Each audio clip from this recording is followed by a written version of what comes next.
오늘의 말씀은 야고보서 2장 14절부터 26절까지 말씀입니다. 내 형제들아, 만일 사람이 믿음이 있노라 하고 행함이 없으면 무슨 유익이 있으리요? 그 믿음이 능히 자기를 구원하겠느냐? 만일 형제나 자매가 헐벗고 일용할 양식이 없는데 너희 중에 누구든지 그에게 이르되 평안히 가라, 덥게 하라, 배부르게 하라 하며 그 몸에 쓸 것을 주지 아니하면 무슨 유익이 있으리요? 이와 같이 행함이 없는 믿음은 그 자체가 죽은 것이라. 어떤 사람은 말하기를 너는 믿음이 있고 나는 행함이 있으니 행함이 없는 내 믿음을 내게 보이라. 나는 행함으로 내 믿음을 내게 보이리라 하리라. 내가 하나님은 한 분이신 줄을 믿느냐? 잘하는도다. 귀신들도 믿고 떠느니라. 아, 허탄한 사람아, 행함이 없는 믿음이 헛것인 줄을 알고자 하느냐? 우리 조상 아브라함이 그 아들 이삭을 제단에 바칠 때에 행함으로 의롭다 하심을 받은 것이 아니냐? 내가 보거니와 믿음이 그의 행함과 함께 일하고 행함으로 믿음이 온전하게 되었느니라. 이에 성경에 이른 바 아브라함이 하나님을 믿으니 이것을 의로 여기셨다는 말씀이 이루어졌고 그는 하나님의 벗이라 칭함을 받았나니 이로보건대 사람이 행함으로 의롭다 하심을 받고 믿음으로만은 아니니라. 또 이와 같이 기생 라합이 사자들을 접대하여 다른 길로 나가게 할 때에 행함으로 의롭다 하심을 받은 것이 아니냐. 영혼 없는 몸이 죽은 것 같이 행함이 없는 믿음은 죽은 것이니라. 네, 오늘 본문의 첫 번째 구절이죠. 14절 말씀을 제가 읽겠습니다. 내 형제들아, 만일 사람이 믿음이 있노라 하고 행함이 없으면 무슨 유익이 있으리요? 그 믿음이 능히 자기를 구원하겠느냐? 자, 믿음이 있노라 라고 말하는 사람이 있습니다. 자, 나에게 믿음이 있다, 이런 고백이죠. 그런데 나에게 믿음이 있다 라고 하는 말은 자기 주장입니다. 곧 주관적인 말인 것입니다. 내 생각, 내 판단인 거죠. 그런데 나에게 믿음이 있노라 하는 사람이 있는 반면에 나에게 행함이 있노라 라고 말하는 사람도 있습니다. 나에게 믿음이 있노라 하는 것은 자기의 주관적인 생각이기 때문에 누가 검증할 수가 없습니다. 하지만 나에게 행함이 있노라 하는 사람은 그 행함에 대한 판단은 자기 자신이 하는 것이 아니죠. 자기 자신의 판단만으로 행함이 있다 없다 말할 수는 없는 것입니다. 행함이 있다는 것은 객관적인 실체가 있다는 것을 의미하는 거죠. 그렇기 때문에 믿음이 있노라 하는 사람은 주관적인 차원에서 말하는 것이고 행함이 있다 하는 사람은 객관적인 실체를 드러내어 보이는 것입니다. 자, 야고보 사도가 지금 얘기하는 것은 행함만을 강조하는 것이다 라고 우리가 오해해서는 안 됩니다. 야고보 사도가 이 야고보서를 통해서 시종일관 강조하는 것은 뭐냐면 이 두 가지가 다 있어야 한다는 거예요. 내게 믿음이 있다고 고백하는 것과 동시에 그 믿음을 내 삶에서 행동으로, 행함으로 실천하고 있다는 객관적인 증거가 있어야 한다는 것입니다. 누구에게요? 그리스도인에게. 경건한 삶을 사는 하나님의 자녀, 곧 그리스도인에게는 이 두 가지가 항상 함께 있어야 한다는 거죠. 내게 믿음이 있다는 주관적인 고백과 내가 그 믿음을 행함으로 행동으로 실천하고 있다는 객관적인 증거가 있어야만 진정한 경건한 그리스도인이다 라고 말할 수 있다고 보는 것입니다. 자, 그렇기 때문에 우리는 이 야고보서를 읽으면서 우리에게 있는 이 두 가지를 점검해 봐야 됩니다. 첫째, 나는 믿음을 고백하는 사람인가? 곧 나는 예수 그리스도를 믿어 하나님의 자녀가 된 구원받은 하나님의 사람이라는 믿음을 고백하고 있는가? 둘째, 내가 믿는 것을 또 내가 고백하는 것을 행함으로 증거하고 있는 사람인가? 즉, 행함을 통해서, 실천을 통해서 나의 믿음을 객관적으로 증거하고 있는 사람인가 하는 것을 우리는 점검해 봐야 됩니다.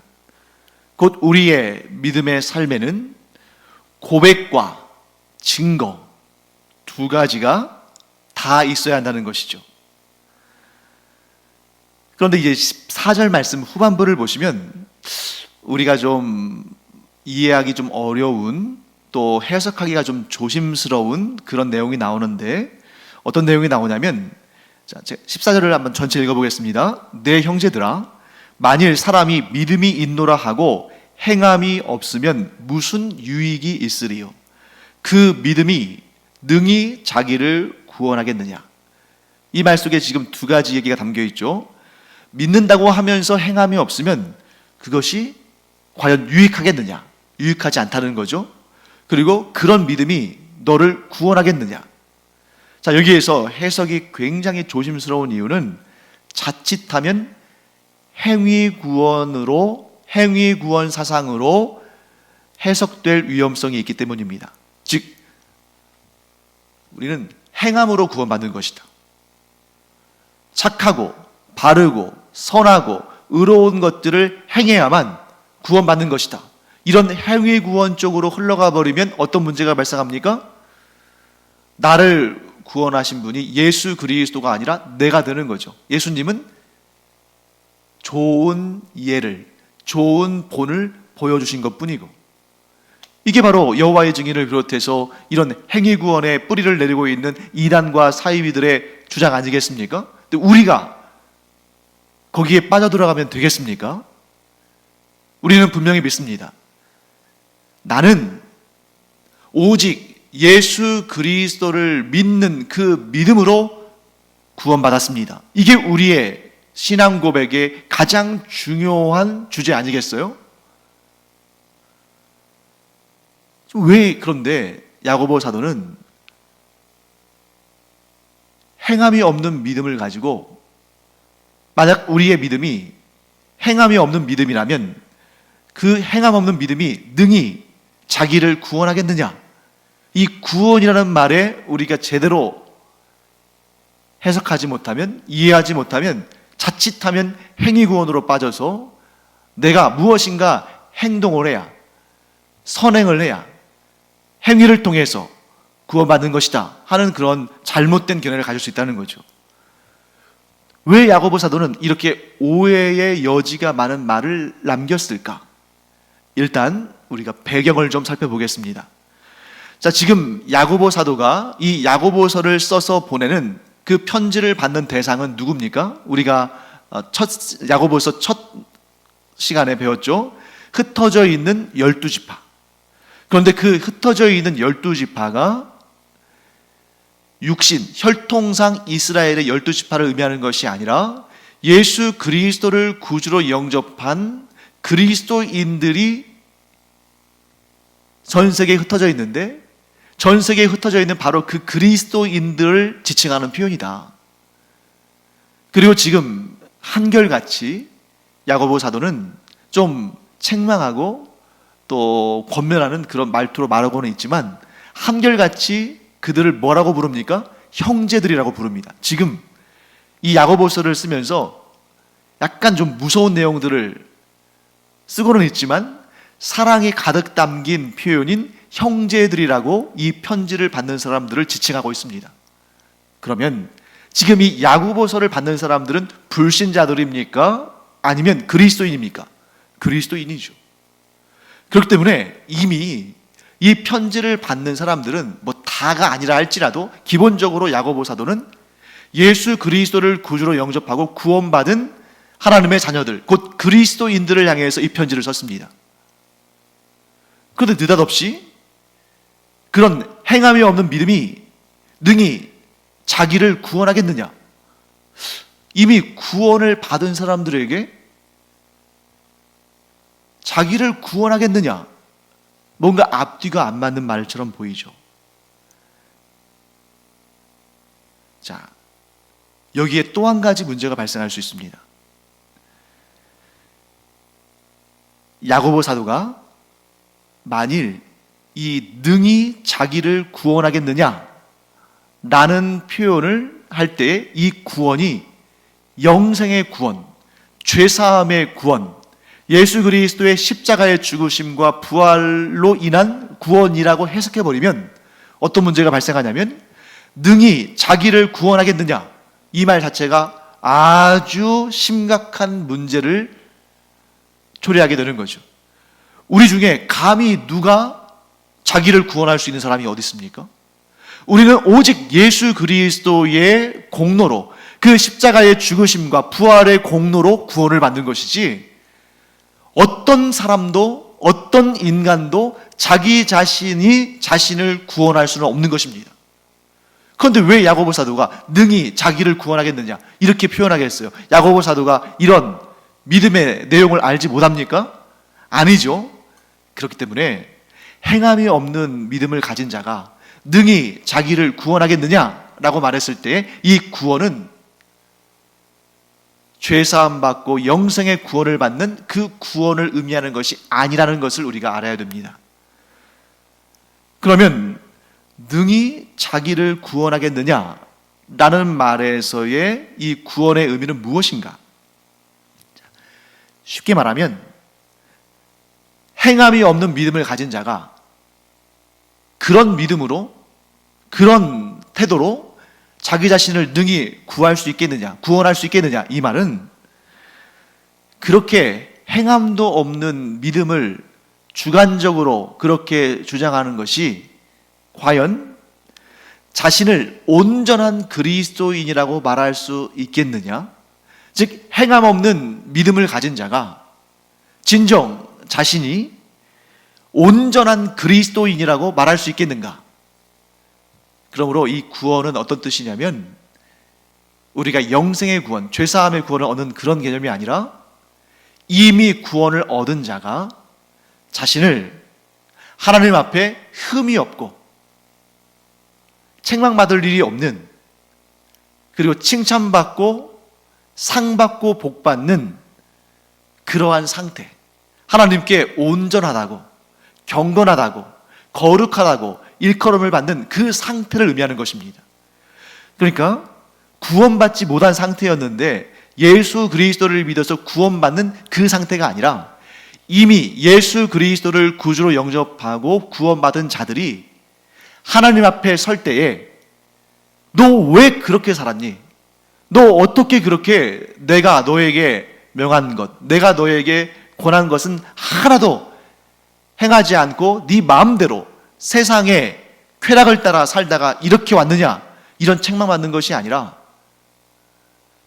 하나님 앞에 설 때에 하나님께서 그래 참 잘했다, 착하고 충성된 종아, 네가 구원을 받고 나서 이렇게 나를 기쁘게 하는, 즉 나의 말에 순종하는, 그래서 행함의 아름다운 열매를 맺는 그런 삶을 살았구나, 참 잘했다, 내 품에 안겨 영원한 안식을 누리며 내가 너를 위해서 예비한 이 크고 놀라운 상과 복을 영원토록 누리도록 하거라, 이런 상태를 말하는 거죠. 이런 상태가 곧 지금 야고보 사도가 말하는 구원에 관련된 그런 내용인 것입니다. 그래서 우리가 영생의 구원을 얻는 것, 죄사함을 받고 영생의 구원을 얻는 것은 전적으로 예수 그리스도께서 행하신 일이지만, 그렇게 구원을 받고 나서 하나님께 칭찬받고 온전하다 여기심을 받고 상을 받고 복을 받는 것은 우리의 믿음을 따라 행하는 그 행함을 통해서, 그 행위를 통해서 얻는 것이다. 행위를 주장하는 것, 우리 무조건 배척해서는 안 됩니다. 행위로 말미암아 구원받는다, 즉 죄사함 받고 영생의 구원을 받는다, 절대 아니죠. 용납할 수 없습니다. 하지만 그 다음에 구원받은 자들에게 있어서는 구원받은 자들이 하나님의 뜻을, 하나님의 명령을, 하나님의 말씀을 순종하여 지켜 행함으로 하나님께 칭찬받고 상받고 복받는다. 이건 우리가 반드시 깨닫고 날마다 우리가 마음에 새기고 또한 실천해야 되는 일입니다. 우리가 하나님의 뜻을 따라 선하고 복된 일들을 행하는 이유가 무엇입니까? 영생의 구원을 받기 위해서입니까? 아니죠. 영생의 구원은 오직 예수 그리스도의 십자가의 죽으심과 부활로 받는 것입니다. 그것을 믿음으로 받는 것입니다. 예수님께서 나의 죄를 대신, 나의 죄값을 대신 갚아주시기 위해서 십자가에 달려 죽으시고 나의 부활의 첫 열매가 되시기 위해서 부활하셨다는 이 사실을 믿는 믿음으로만 구원받습니다. 영생의 구원을 받는 것입니다. 죄사함의 구원을 받는 것입니다. 하지만 그 다음의 단계에서의 구원, 야고보 사도의 표현대로라면 내 자신이 이루는 구원, 그것은 무엇입니까? 우리가 하나님의 뜻을, 하나님의 계명을, 하나님의 말씀을 지켜 행함으로 하나님께 칭찬받고 상받고 복을 받는 것이다. 꼭 기억하기 바랍니다. 자, 그 다음에 우리 15절, 16절 말씀 볼까요? 자, 만일 형제나 자매가 헐벗고 일용할 양식이 없는데 너희 중에 누구든지 그에게 이르되 평안히 가라, 덥게 하라, 배부르게 하라 하며 그 몸에 쓸 것을 주지 아니하면 무슨 유익이 있으리요? 자, 야고보 사도는 우리가 즉 구원받은 그리스도인이 하나님께 칭찬받는 온전한 그리스도인으로 성장해 나가는 모습, 그것을 강조하면서 예를 하나 듭니다. 너의 주변에 형제나 자매가 있는데 그들 가운데 헐벗고 일용할 양식조차 없는 사람들이 있다. 그들을 구제해야, 그들을 도와야 너희가 유익이 있다 하는 말을 하는 것입니다. 자, 그러면 여러분, 가난한 이들을 도와야만 죄사함 받고 영생의 구원을 받습니까? 방금 전에 우리가 길게 논의했죠? 그렇지 않습니다. 평생 강도짓하고 평생 못된 짓만 하고 평생 하나님 없는 사람처럼 살다가 마지막 순간에, 인생의 그 마지막 순간에 진실로 회개하고 예수 그리스도를 구주로 영접한 사람이라 할지라도 그가 믿는 그 믿음이 진실된 믿음이라면 그는 구원받습니다. 그러나 그것은 너무나 극단적인 경우고, 믿음의 길에 들어선 사람이라면 그의 삶에서 얼마든지 자신의 믿음을 행함으로 드러낼 만한 기회들을 얻습니다.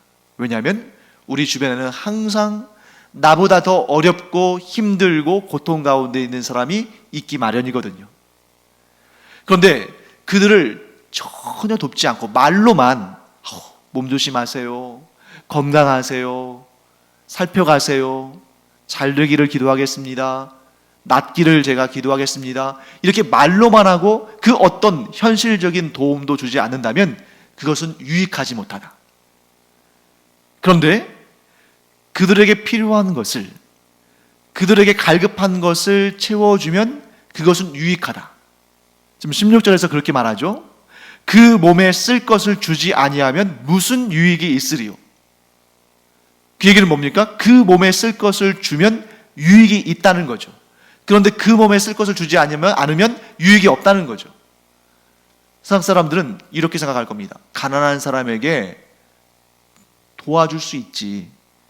그런데 그것이 나에게 유익이 아니라 그 사람에게 유익 아닌가? 우리가 가난하고 헐벗은 사람에게 먹을 것을 주고 돈을 주고 도움을 주는 것, 대부분 사람들이 나는 손해보고 그 사람에게 유익을 끼치는 거라고 생각합니다. 그리고 물론 나에게 아무런 유익이 없는 건 아니죠. 좀 뿌듯한 마음 생길 수 있고 보람도 느낄 수 있고 하지만 결과적으로 그걸 그렇게 유익이라고 생각하는 경우는 별로 없습니다. 하지만 믿음의 사람에게는 다릅니다. 왜 우리가 하나님의 말씀에 순종해서 가난하고 어려운 사람들을 도우면 그것이 우리에게 유익이 되는가?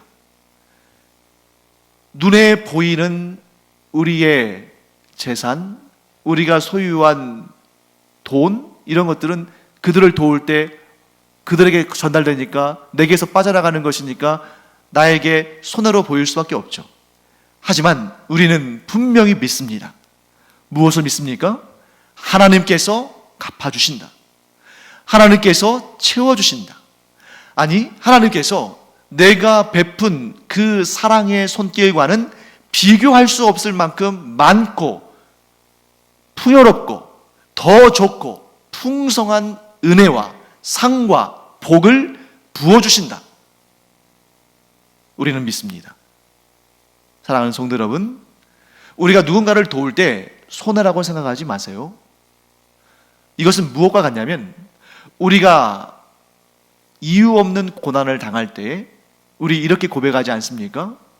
선악간에 판단하시는 하나님께서 비록 지금은 내가 고난 가운데 있지만 나를 도우시고 나와 함께 하셔서 지금 이 고난을 잘 견뎌내면 하나님께서 반드시 지금의 이 고난은 생각나지도 않을 정도로 더 좋고 더 복되고 더 아름다운 미래를 나에게 허락하실 것이다.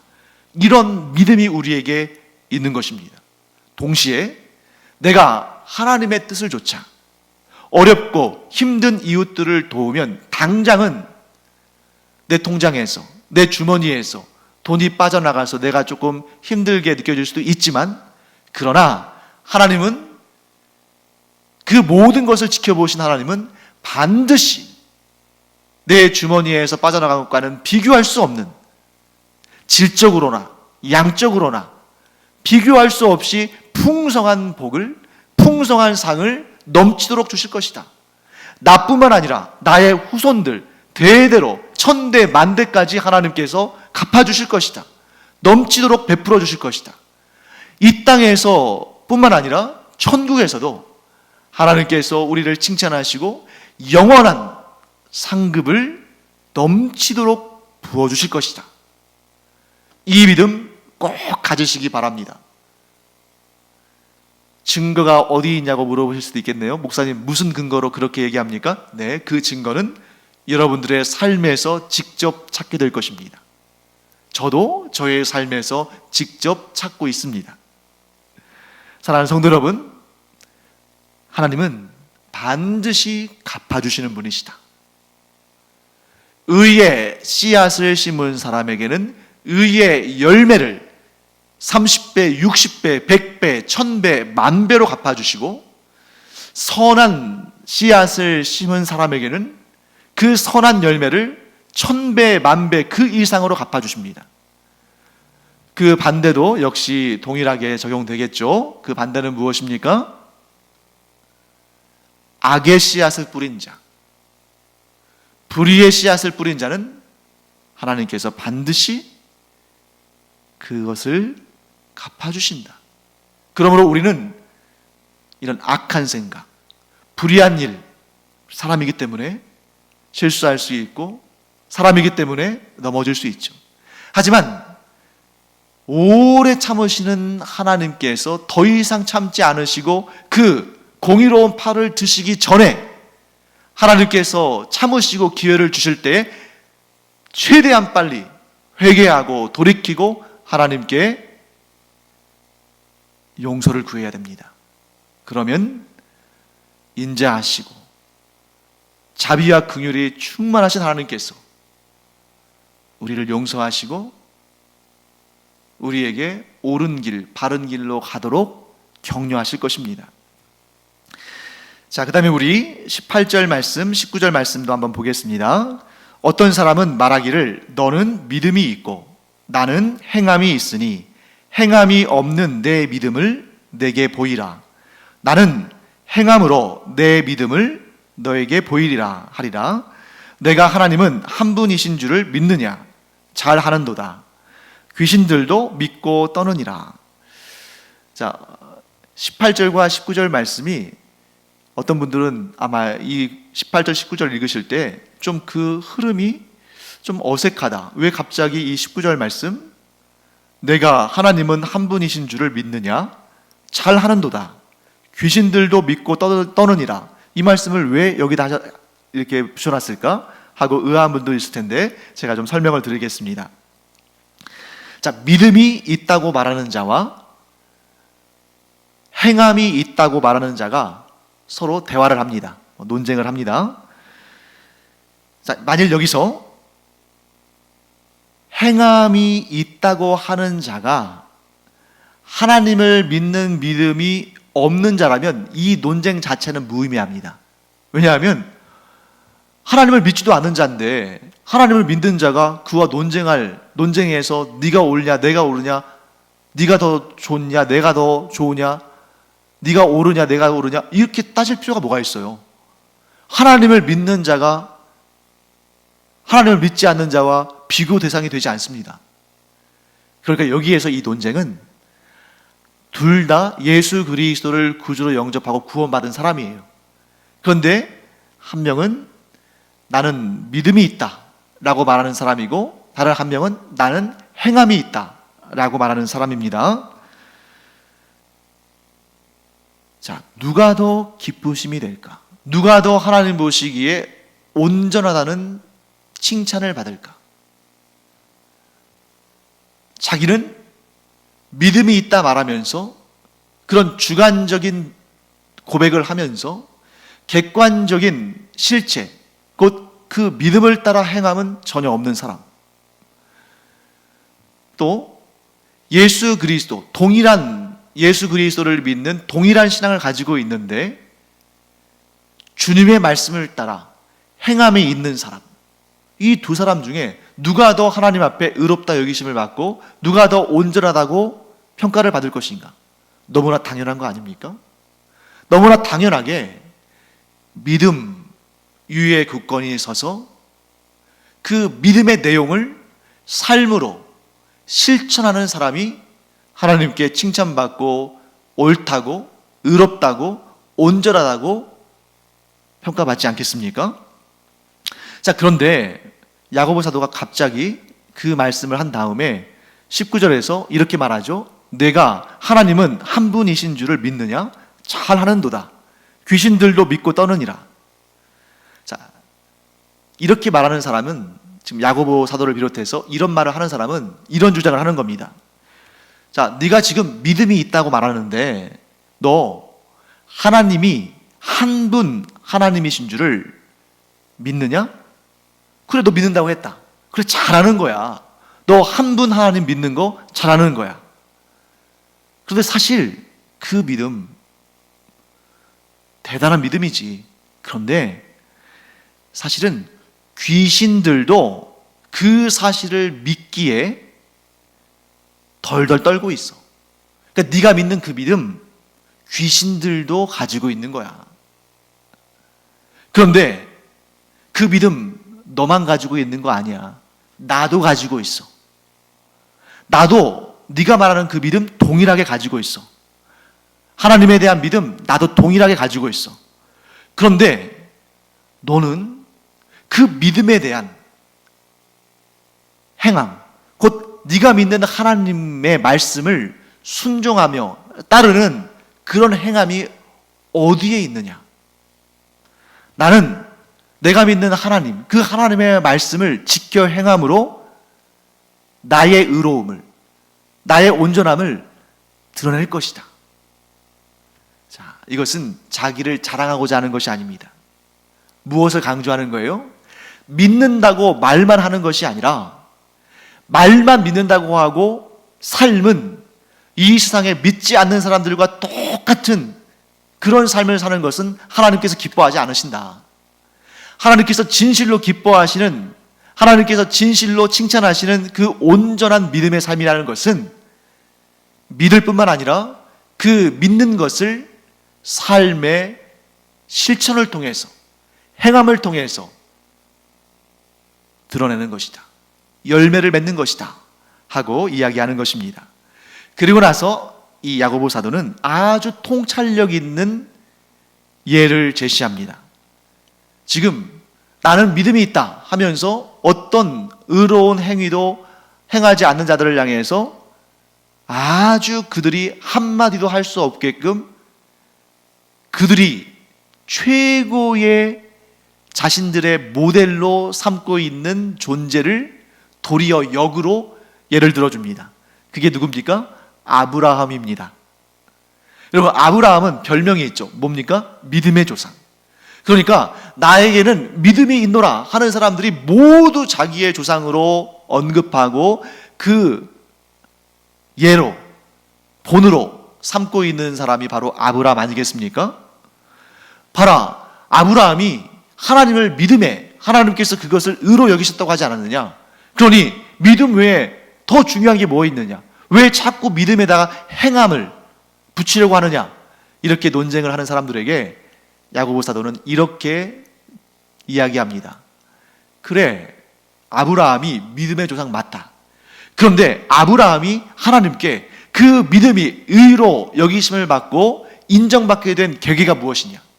그가 하나님의 명령에 순종해서 자기의 아들 이삭을 100세에 낳은 그 이삭을 하나님께 제물로 바치려고 했기 때문에 제물로 바치는 것을 그냥 마음속으로만 생각한 것이 아니라 그냥 말로만 한 것이 아니라 그가 그 아들 이삭을 모리아 산으로 데려가서 실제로 제물로 바치려고 한 그 행위를 하나님께 보여드렸기 때문에 그가 그 믿음이 의로 여겨지고 믿음의 조상으로 세워진 것 아니냐.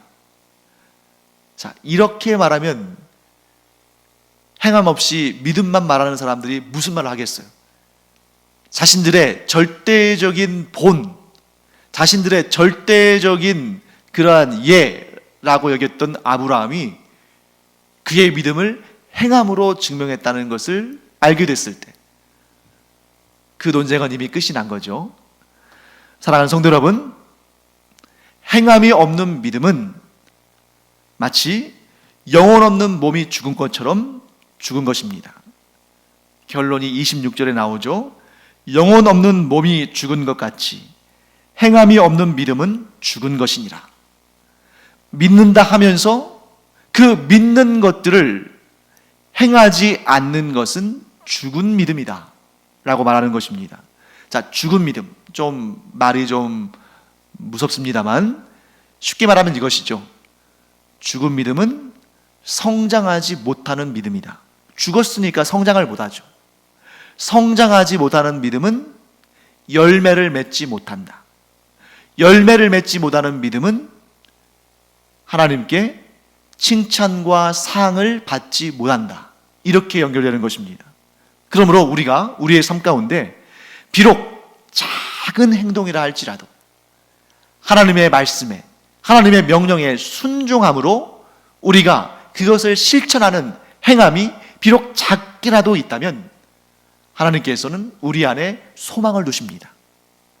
작은 열매를 맺던 인생이 이제 점점점 더 성장하면서 큰 열매를 맺어가는 것입니다.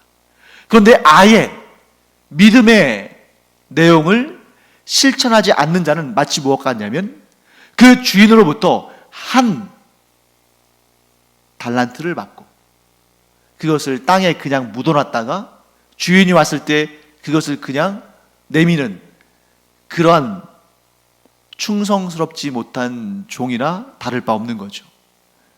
사랑하는 성도 여러분, 우리가 믿는 이 믿음, 우리에게 주신 하나님의 말씀을 우리가 믿는다면 작은 것에서부터 우리가 실천해 나가기 바랍니다.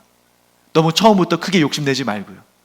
처음에는 작은 열매를 맺었지만 점점 더 큰 열매를 맺는 그런 복된 하나님의 사람들이 될 줄 믿습니다. 그러면 하나님께서 칭찬하시고 더 힘을 주시고 더 좋은 열매를 더 많이 맺도록 우리에게 은혜를 주실 줄 믿습니다. 기도하겠습니다. 하나님, 주님의 은혜를 감사드립니다. 저희의 삶을 돌아봅니다. 믿노라 하면서 말뿐이고 행함으로 옮기지 못한 일들이 얼마나 많았는지 하나님 앞에 부끄러울 수밖에 없습니다. 그러나 이제 작은 일이라도 우리의 손으로, 우리의 발로 그 뜻을 지켜 행함으로 인하여서 하나님께 칭찬받고 더 큰 믿음의 열매를 맺는, 그래서 하나님께 상을 받고 복을 받는 저희들 되기를 원합니다. 성령께서 저희를 격려하여 주시고 힘을 주셔서 이 각오가, 이 결심이 더욱더 좋은 결실로 이어질 수 있도록 은혜 더하여 주시옵소서. 감사드리며 예수님의 이름으로 축복하며 기도합니다. 아멘.